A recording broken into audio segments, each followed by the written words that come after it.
y reconocimiento de nuestras raíces. Muchas gracias. Iniciamos este ciclo académico con una mirada profunda a los derechos de los pueblos indígenas. Nos acompaña un destacado especialista de la Organización Internacional del Trabajo, quien nos ofrecerá una aproximación desde la legislación y la práctica al Convenio 169, uno de los instrumentos internacionales más relevantes para el reconocimiento y la protección de las comunidades originarias. Para la conferencia, los alcances del Convenio sobre los pueblos indígenas y tribales 1989, numeral 169, aproximación desde un enfoque basado en la legislación y la práctica, nos acompaña el doctor Hernán Coronado Chuecas, especialista en pueblos indígenas y punto focal para América Latina de la OIT. Bienvenido. El doctor Hernán Coronado Chuecas es abogado peruano con maestría internacional en conflictos y desarrollo y más de 2 décadas de experiencia en derecho internacional y de los pueblos indígenas. Ha ocupado cargos directivos en el sector público, ha sido consultor de organismos de Naciones Unidas y docente universitario en Perú, Chile y España. Actualmente se desempeña como especialista en pueblos indígenas y punto focal para América Latina, como lo mencionamos al inicio, y del Caribe de la Organización Internacional del Trabajo, desde donde coordina la Oficina de Proyectos en Bolivia. Bienvenido.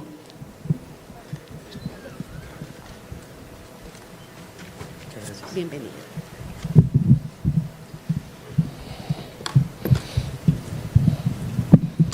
Muy buenas tardes a todas y a todos. Permítanme comenzar agradeciendo la gentil invitación que nos hace la Corte Suprema a la Organización Internacional del Trabajo para participar en este importante evento. Por intermedio suyo, magistrada Clarinet, hacerle llegar un caluroso saludo a todos y todas las magistradas en esta sala, a las autoridades del Tribunal Superior de Santa Marta, a las distinguidas autoridades, al representante de los pueblos indígenas, y a todos y a todas que se han convocado en esta hermosa ciudad para ser parte de esta conferencia de 2 días. Tratándose de una conferencia que tiene como inicio el tema de cultura y historia, yo quería comenzar esta jornada, en esta conferencia, contándoles a ustedes cómo es que los derechos de los pueblos indígenas hacen parte de la estructura de la Organización Internacional del Trabajo, o dicho de otra manera, cómo es que la Organización Internacional del Trabajo termina siendo custodio del único instrumento internacional que trata las cuestiones relativas a los derechos de pueblos indígenas, e incluso, si queremos ser más específicos, cómo es que la Organización Internacional del Trabajo termina legislando en el derecho internacional sobre temas como las tierras, los recursos naturales, la consulta previa, la participación, ¿no? Temas que probablemente no hacen parte de las discusiones tradicionales en el derecho laboral. Pero a partir de esta presentación, de este enfoque de la presentación, trataré también de señalar cuáles han sido las contribuciones del derecho laboral al derecho internacional en un tema que es de significativa importancia como los derechos de los pueblos indígenas en la región. No sé cómo puedo poner ya la... Vamos bien. Bueno, yo tengo una presentación, desde luego la pongo a disposición de la Corte para compartirla, y trataré de ser breve para no cansarles y también escuchar los siguientes conferencistas. No funciona esto.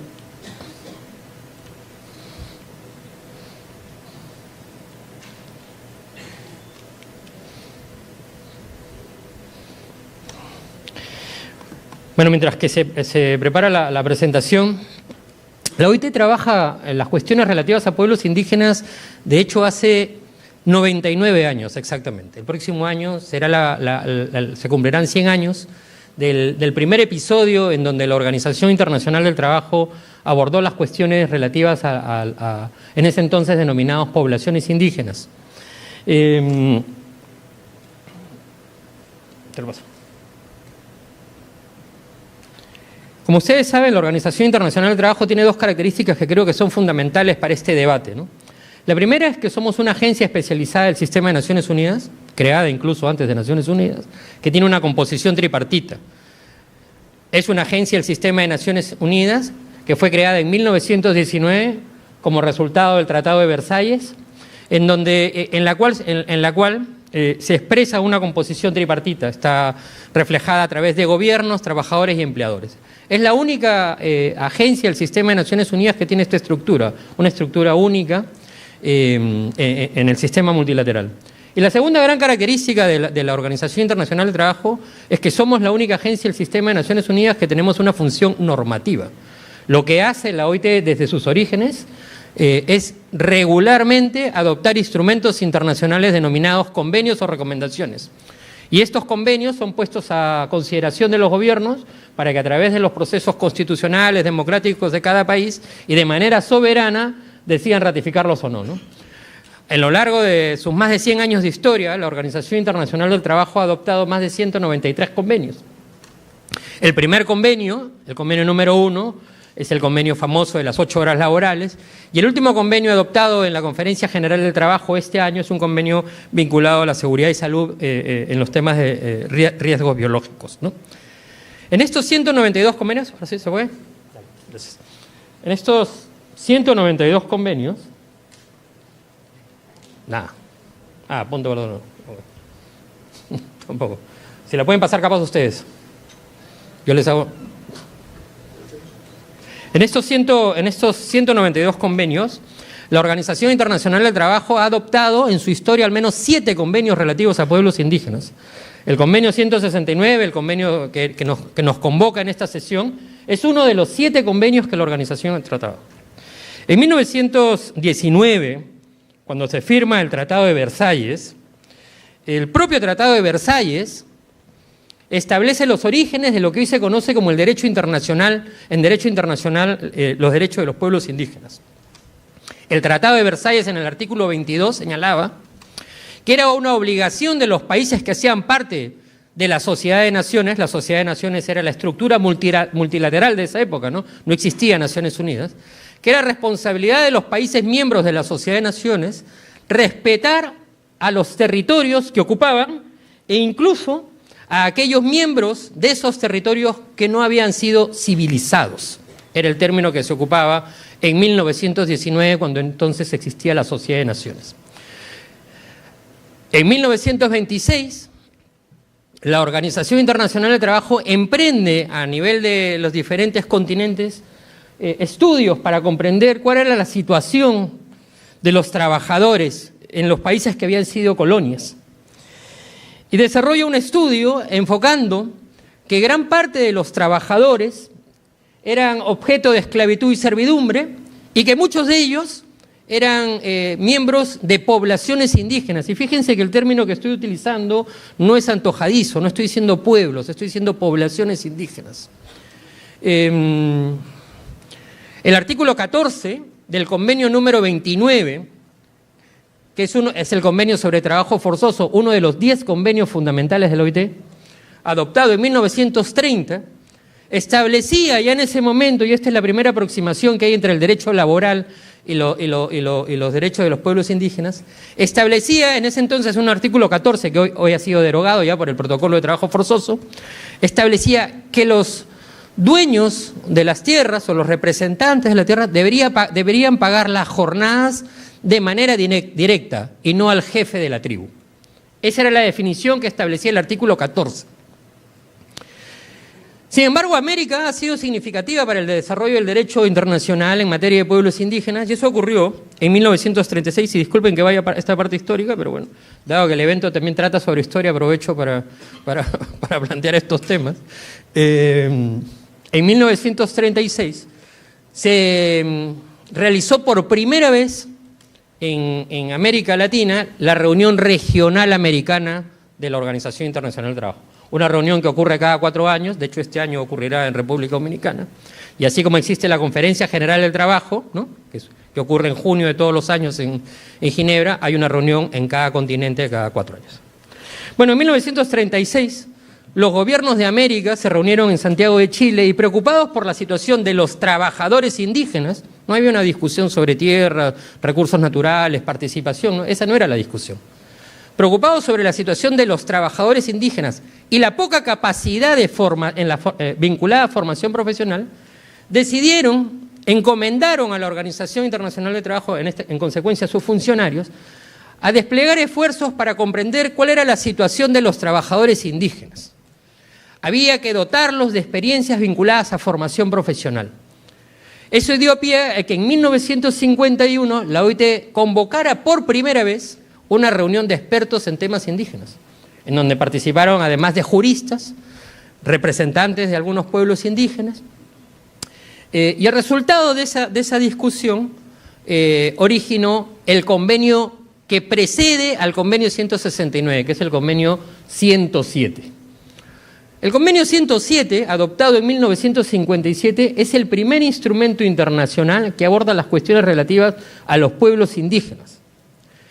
Fue adoptado por la Organización Internacional del Trabajo en representación del sistema de Naciones Unidas. Naciones Unidas acababa de crearse en 1945, la OIT ya para eso tenía unos 30 y tantos años de existencia, algo de experiencia tenía en el tema, y en representación del sistema de Naciones Unidas, la OIT adopta un convenio sobre poblaciones indígenas y tribales. ¿Cuál era el enfoque del convenio sobre poblaciones indígenas y tribales? Era un enfoque asimilacionista, integracionista. Comprendamos la discusión en los 50 del siglo pasado, por favor. El punto de partida tenía que ver con que los indígenas iban a desaparecer. Esa era la discusión en el derecho internacional. Como los indígenas iban a desaparecer, lo mejor que podía ocurrir para ellos era ser integrados al resto de la población. Entonces, el enfoque del convenio 169, un enfoque asimilacionista, integracionista, tenía que ver con eso. No es casualidad, por ejemplo, que en ocasión de ese convenio, la OIT se instalara en América. De hecho, ya existía antes una oficina en Brasil y México, pero no la oficina regional que tenemos ahora en Lima. Se instalara en México y creara un programa, el primer programa de asistencia en materia de convenios internacionales, que es el programa de la Misión Andina. Ese programa lo que buscaba era brindar formación profesional a los pueblos, a las poblaciones indígenas, y comenzó funcionando en Ecuador, Perú y Bolivia, y se extendió a Colombia, Argentina y Chile. En Colombia donde operó fue en Pasto. El programa dejó de funcionar en 1973, pero todo el enfoque tenía que ver, en el caso de los derechos de los pueblos indígenas, con los temas vinculados al trabajo.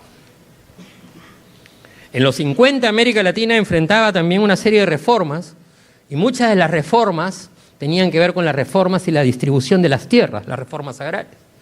Tampoco es casualidad que los ministerios de trabajo de esa época tuvieran la denominación de Ministerios de Trabajo y Asuntos Indígenas, porque había una discusión de la reforma vinculada a los aspectos laborales y las reformas vinculadas a las tierras, la situación del trabajador indígena.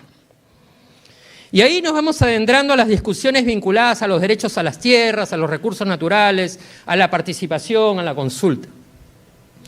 Transcurridos algunos años, en 1986, se cuestiona el convenio 107 por ese enfoque integracionista. Y el Consejo de Administración de la OIT, que es uno de los órganos de gobierno de la organización, decide comenzar una revisión del convenio 107, y eso finalmente culmina en 1989 con la adopción del convenio número 169. Y el convenio número 169 es ahora el convenio sobre pueblos indígenas y tribales. Y es la primera vez que en el derecho internacional se adopta la categoría de pueblo para referirse a una estructura que no es la de un Estado. De hecho, el convenio 169 establece en su artículo número 1 esa distinción, ¿no? El término pueblo no será el mismo que se confiere a los gobiernos dentro del derecho internacional. Okay. ¿Cuál es la diferencia entre una historia larga de informes, convenios sobre poblaciones indígenas y un convenio finalmente en 1989 que adopta el término de pueblos indígenas? Cuando el derecho internacional, y a partir de las discusiones en la Organización Internacional de Trabajo, cambia ese enfoque, lo que está haciendo es reconocer que el convenio 169 otorga derechos colectivos a un grupo de miembros de las sociedades, ¿no?, que tienen desde luego una aproximación basada en sus culturas, etcétera, ¿no? Y es el primer instrumento que adopta básicamente derechos colectivos. El convenio 169 es hoy por hoy el único instrumento internacional abierto a ratificaciones que trata los derechos individuales y colectivos de los pueblos indígenas. Y es a partir de 1989, con la discusión en la Organización Internacional del Trabajo, que se comienzan a desarrollar los derechos de los pueblos indígenas. Muy bien. ¿Tenemos presentación? No. ¿Sí? Yo puedo seguir hablando, ¿eh? O sea, no, por eso no hay problema. Me van a tener que cortar.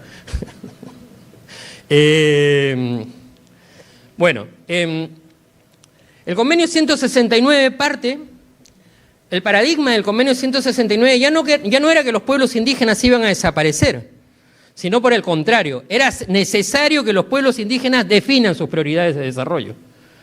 Y el parámetro principal del convenio 169 es asegurar que los pueblos indígenas gocen en pie de igualdad los mismos derechos que el resto de la población. Pero para que los gobiernos logren asegurar el principio de igualdad en el ejercicio de derechos, requieren, por lo tanto, desarrollar políticas diferenciadas. Pongo el ejemplo más clásico en estos temas, el derecho a la educación. Todos y todas los ciudadanos, en nuestras constituciones tenemos garantizado el derecho a la educación, probablemente hasta nivel secundario, ¿no? Es un derecho. Entonces, el derecho a la educación, basados en el principio de igualdad, todos deberían tener acceso a ejercerse el derecho a la educación. Sin embargo, no todos, para ejercer ese derecho a la educación, deben o tienen que recibir el mismo tipo de educación, porque no es lo mismo enseñar a leer a un niño en la ciudad en su propio idioma que enseñar a leer a un niño indígena en una comunidad. Entonces, ¿qué hacen los gobiernos? Establecen políticas diferenciadas, establecen programas educativos o currículas educativas diferenciadas o interculturales o bilingües para tratar las cuestiones. Entonces, bajo ese principio, los gobiernos garantizan el acceso al derecho, como todos y todas, pero basados en este enfoque diferencial. Y eso ocurre también con los otros temas vinculados, por ejemplo, a la justicia indígena, a la justicia ordinaria, etc. Pero Colombia ha sido protagonista en esta discusión y quiero destacarlo. Y además lo ha sido su judicatura. Colombia es el primer país de la región, de América del Sur, en ratificar el convenio 169 en el año 1991. Y además, con la ratificación de Colombia, se inspira una discusión latinoamericana, una discusión constitucional latinoamericana, que termina reflejándose también en otras constituciones. Cuando Colombia reconoce en el año 92 la pluralidad étnica y cultural, el derecho a la justicia especial indígena o la justicia o al pluralismo jurídico, cuando se reconocen las lenguas indígenas en Colombia en la Constitución del 92, se termina inspirando a las demás constituciones en la región. De hecho, no es casualidad tampoco que si ustedes hacen un ejercicio y comparan la Constitución colombiana con la actual Constitución peruana o con los párrafos de la Constitución mexicana, con la anterior Constitución ecuatoriana, se van a dar cuenta de que todas tienen una misma fuente, y esa fuente ha sido en la discusión constitucional en Colombia, que luego además ha sido desarrollada por sus propios tribunales. Entonces, lo que ocurre en Colombia es significativo no solamente en el plano de lo constitucional, en el plano de la judicatura. Ha inspirado la discusión. El convenio 169 tiene algunas reglas, y yo quisiera referirme a ellas, considerando que acá hay un auditorio principalmente compuesto por operadores de la justicia. El convenio 169 es un instrumento de derechos humanos como son las normas internacionales del trabajo. El convenio 169 es, en consecuencia, un instrumento autoejecutable. No es que se necesite una reglamentación específica para implementar el convenio 169. El convenio 169 establece el principio de flexibilidad. ¿Qué quiere decir eso? Que los gobiernos al implementar el convenio 169 lo tienen que hacer bajo marcos de flexibilidad. Si lo que se está buscando es garantizar el ejercicio de derechos de una diversidad en el país, lo que se tienen que establecer son principios generales, ¿no? Pero no rígidos, para que todos y todas se vean reflejados en el ejercicio de esos derechos. Pero también establece el principio de normas mínimas, que tiene que ver con el papel que tienen los jueces y juezas. El artículo 35 del convenio 169 ha sido algunas veces confundido bajo la lógica de que es un principio de interpretación extensiva o pro hominem, y en realidad no lo es. El artículo 35 establece un principio de normas mínimas. ¿Qué quiere decir esto? El convenio reconoce la posibilidad de que determinadas leyes, laudos, instrumentos internacionales pudieran ser incluso más favorables a entender de un gobierno para tratar las cuestiones relativas a los pueblos indígenas. Sin embargo, que sea un instrumento a entender del gobierno más favorable para tratar las cuestiones indígenas, esa discusión no incorpora nuevas obligaciones dentro del convenio 169. Es decir, el convenio 169 no se interpreta a la luz de otro instrumento. El convenio 169 es lo que es, una obligación jurídica para los países que lo han ratificado. En este caso estamos hablando de 24 países, 14 de ellos en la región de América Latina, ¿no? Comprenderán ustedes de que la gran experiencia en la implementación del convenio 169 se concentra en esta región, en América Latina, y en consecuencia también tenemos un significativo nivel de asistencia técnica a los gobiernos que lo han ratificado. Yo quisiera avanzar en esta discusión, en esta presentación, planteando además algunos 3 elementos adicionales que quiero dejar en este auditorio y que espero puedan seguir influenciando las discusiones que ustedes tienen en el desarrollo también de la jurisprudencia. La primera, ¿ya puedo? ¿Seguros?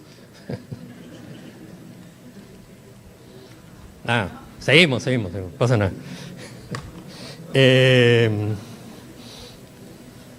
No pasa nada. Luego la podemos compartir. Ahí está.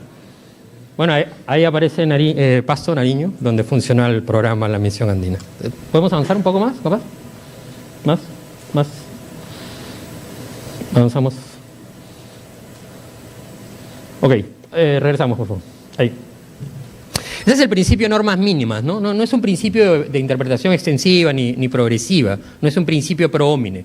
Quiero decir esto porque es muy importante, ¿no? Cuando los jueces las juezas desarrollan su jurisprudencia, hacen el análisis, ¿no? Desde luego utilizan diferentes formas de enfoques y herramientas, ¿no? De hecho, el principio de convencionalidad es un elemento central en el desarrollo de la judicatura, ¿no? Pero el artículo 35 del convenio 169 establece una forma clara de cómo leer el convenio, ¿no? No se incorporan nuevas disposiciones.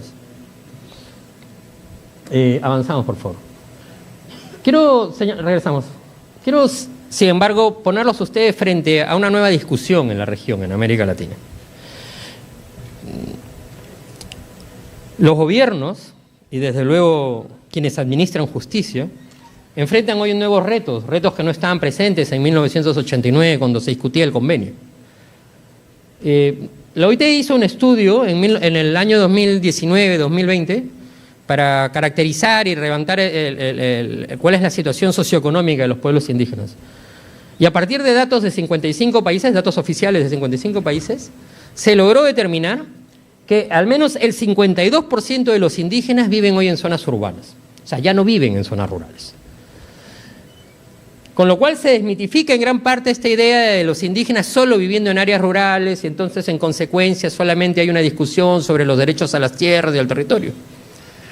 Que los indígenas se trasladen a las áreas urbanas no significa que dejan de ser indígenas, siguen siendo indígenas, siguen en consecuencia teniendo derechos y siguen en consecuencia siendo sujetos del convenio 169. Sin embargo, Colombia todavía representa una alta ruralidad, los indígenas viven todavía en el área rural, el 53%. Pero ¿cuáles son las razones, o cuáles podrían ser algunas de las razones para tratar de leer por qué es que hay un tránsito del área rural al área urbana? Y nosotros hemos esbozado 4 que tienen que ver con lo que se va a discutir también en este auditorio. La primera tiene que ver con la búsqueda de mejores servicios y acceso al ejercicio de sus derechos, educación, salud, trabajo. El traslado del área rural al área urbana implica también eso, una búsqueda de mejoras. No necesariamente eso ocurre. La segunda cuestión, con esta cifra que pasa hoy que presentamos, tiene que ver con la fragilidad normativa que puede existir en algunos países para brindar seguridad jurídica a las tierras y los territorios de los pueblos indígenas. El tercer elemento tiene que ver con las actividades ilegales que presionan las tierras o territorios de los pueblos indígenas. Narcotráfico, minería ilegal, deforestación, y eso hace que los indígenas se desplacen de sus territorios. Y el cuarto elemento, una cuestión que cada vez es más visible, son los impactos que tiene el cambio climático en las tierras y territorios de los pueblos indígenas, que hace que se desplacen.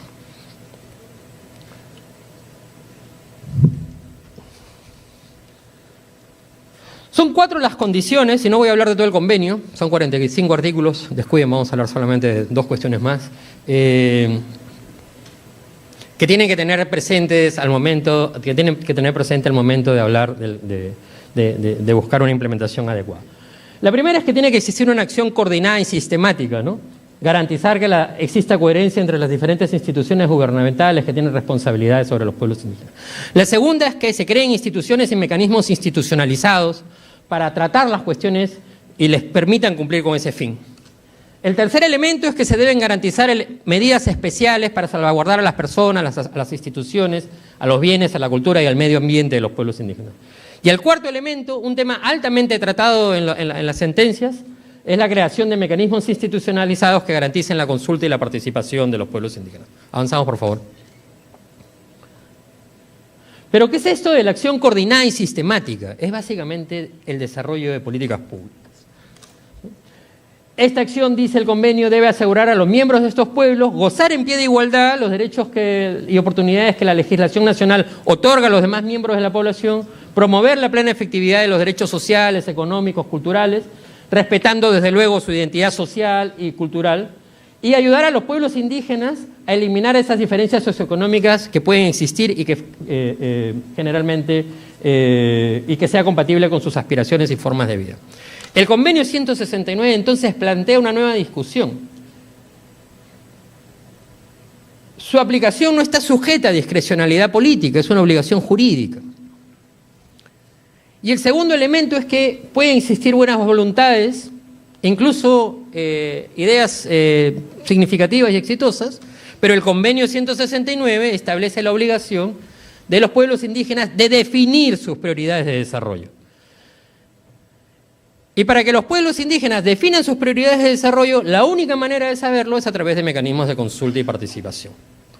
Entonces cambiamos de un modelo en el convenio 107, en donde lo que decía hay que integrarlos al resto de la población, a un modelo en donde decimos, ojo, para cualquier plan, política o programa de desarrollo se requiere que los pueblos indígenas sean consultados y participen libremente. Y es por eso que los gobiernos tienen instancias especializadas para tratar los temas de consulta. No es de hecho para ustedes es mucho más conocido. En Colombia hay una institucionalidad importante para tratar los temas de consulta.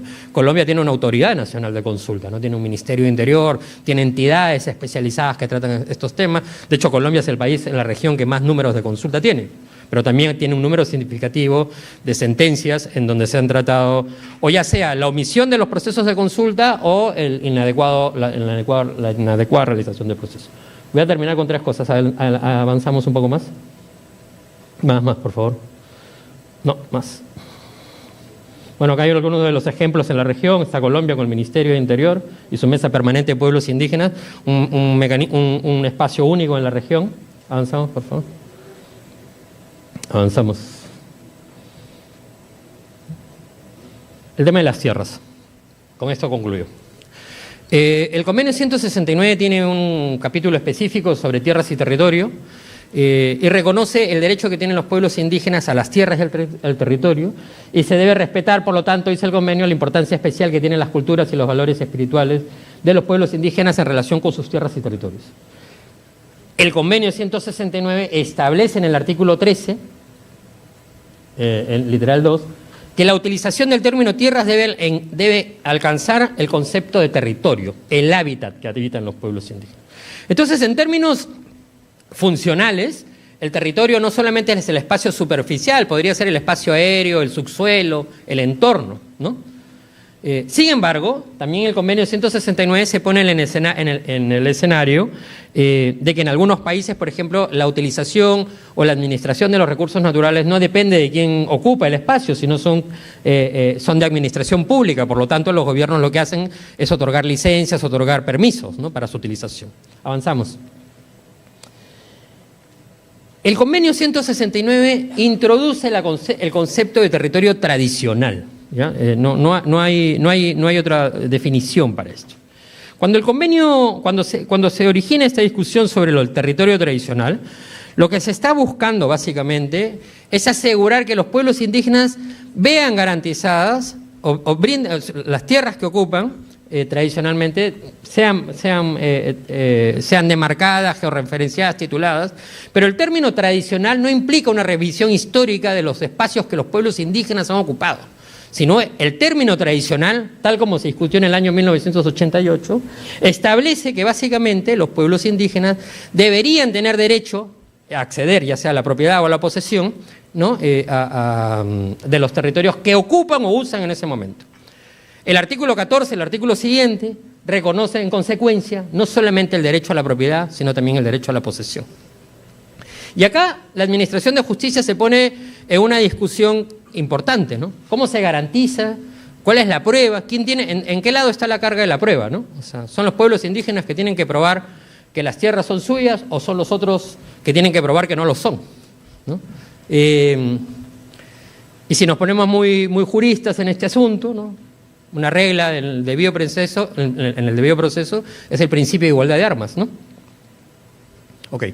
Basados en esa lógica y en lo que ha desarrollado el derecho internacional, esa carga de la prueba no debería estar del lado de la parte más débil. Es decir, leyendo el artículo 14 del convenio 169, que reconoce el derecho a la posesión y el derecho a la propiedad, es obligación de los gobiernos brindar seguridad jurídica a esas tierras o territorios y en consecuencia reflejarse a través de actos administrativos, la demarcación, la georreferenciación, la titulación, la demarcación, ¿no? Entonces, no son los pueblos indígenas que deben probar que eso es suyo o incluso probar que son indígenas, ¿no? El convenio 169 y en consecuencia el derecho indígena parte del principio de la preexistencia. La obligación de los gobiernos es reconocer lo que ya existe. Los gobiernos no crean a los pueblos indígenas. Los gobiernos tampoco crean a los territorios de los pueblos indígenas. Los gobiernos deben tener procedimientos administrativos para reconocer la existencia de esos pueblos o la existencia de esos territorios. Y garantizar, a través de algunas salvaguardas, que cuando se desarrollan actividades en tierras o territorios de los pueblos indígenas, estos vean debidamente garantizados sus derechos. El derecho a la consulta y el derecho a la participación son elementos centrales en esta discusión. Colombia tiene un mecanismo de consulta que se aplica en diferentes niveles, ¿no? Asegurando que los pueblos indígenas participen de manera libre, no solamente para lograr el acuerdo o el consentimiento, sino para que, sobre todo, puedan influenciar con sus prioridades de desarrollo las decisiones que adoptan los gobiernos. Porque quienes adoptan decisiones son los gobiernos, ¿no? Los ciudadanos, en este caso los representantes de pueblos indígenas, a partir de este convenio, lo que tienen es el derecho de influir en esa decisión, ¿no? Frente a aquellos casos que les afectan. Entonces, los procedimientos de consulta tal como se han definido, lo que buscan ciertamente es asegurar que los pueblos indígenas puedan ver reflejadas sus prioridades de desarrollo en las decisiones de los estados. Colombia ha sido quizás uno de los países en la región en donde más desarrollo institucional y normativo ha habido en la materia. La Corte Constitucional ha desarrollado ampliamente los temas vinculados a la consulta, a la participación, las tierras, los territorios. Creo que hay esfuerzos significativos también desde el plano de las salas laborales. Discutir las cuestiones vinculadas a la inspección de trabajo siguen siendo temas centrales. Discutir las cuestiones vinculadas al trabajo en el campo siguen siendo centrales. Y en esa discusión, desde luego, nosotros como organización, como oficina, seguiremos contribuyendo conjuntamente con quienes tienen esa labor significativa de administrar justicia. El convenio 169 es entonces un instrumento vigente, útil, que contribuye al diálogo, contribuye al desarrollo, pero sobre todo ubica a los pueblos indígenas como actores del desarrollo y es por eso importante que cualquier discusión en donde se planteen políticas, programas, formas de ejercicio de derechos de los pueblos indígenas, sean los propios pueblos indígenas los que participen en esos espacios, ¿no? Yo les quiero agradecer a todas y a todos el tiempo que me han dedicado escuchando esta presentación, agradecer nuevamente a la Sala de Casación Laboral de la Corte Suprema por este importante evento. Vamos a estar participando a lo largo de estos 2 días y bueno, quedo atento seguro en el diálogo, en el intercambio, en los cafés, a seguir conversando sobre estos temas. Muchísimas gracias a todas y a todos.